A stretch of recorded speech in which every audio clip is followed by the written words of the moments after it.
together a shared Google Slides spreadsheet or presentation.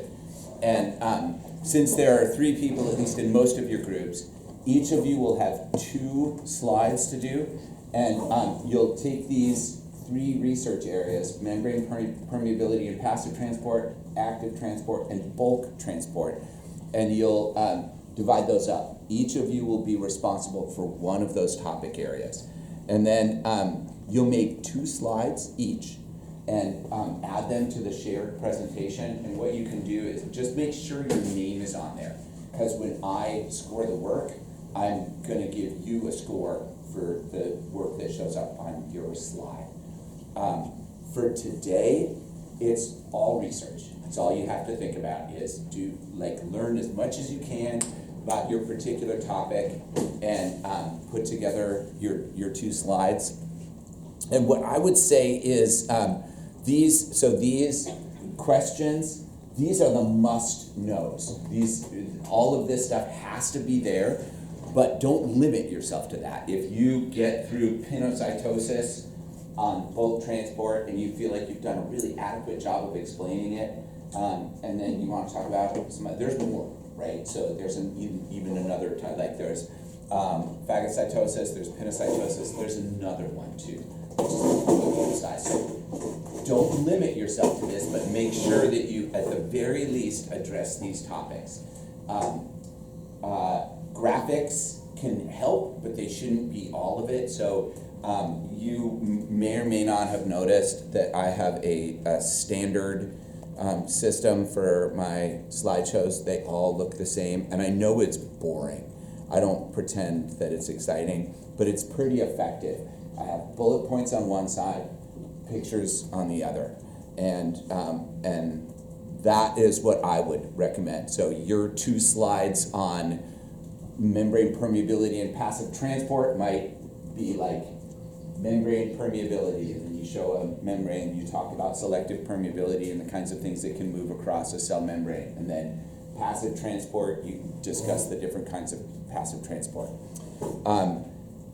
And then what we're going to do on Monday is I'm going to, so actually before I say that, if you don't get your research done today in class, then keep working on it over the weekend, and make sure that when you show up for class on Monday, it's totally done.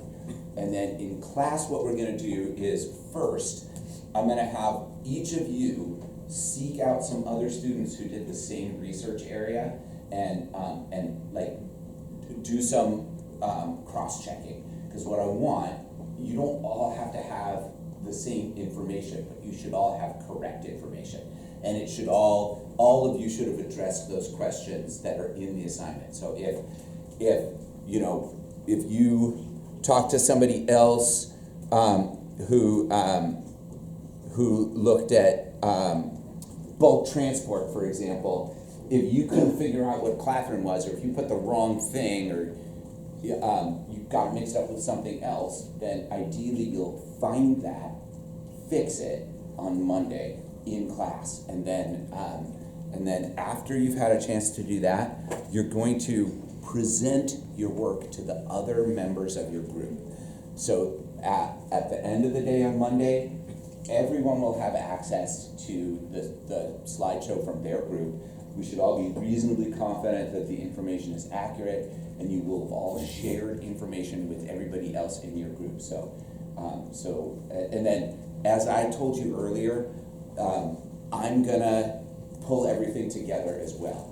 But what you should expect in my part of the work is that it's gonna be very short, and I'm gonna assume that you already know all this stuff. I'm not gonna go over it in great detail.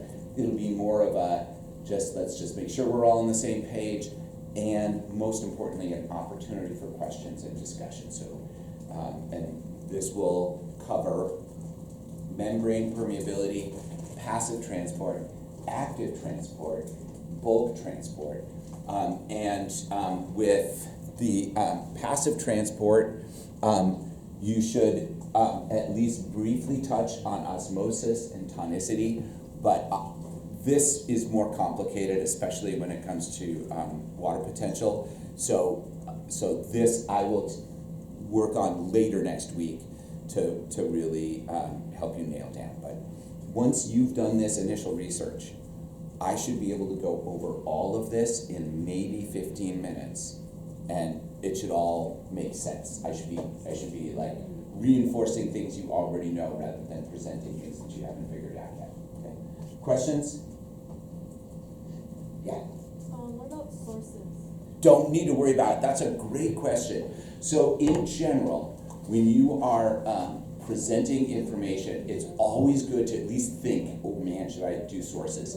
For work like this is all what is so widely known that if you present any information that you get from anywhere, you're not really stealing it from somebody else, right? Like everybody knows what osmosis is. It's in every textbook in the room. It's all over the internet. Like nobody's gonna be like, hey, that was my idea.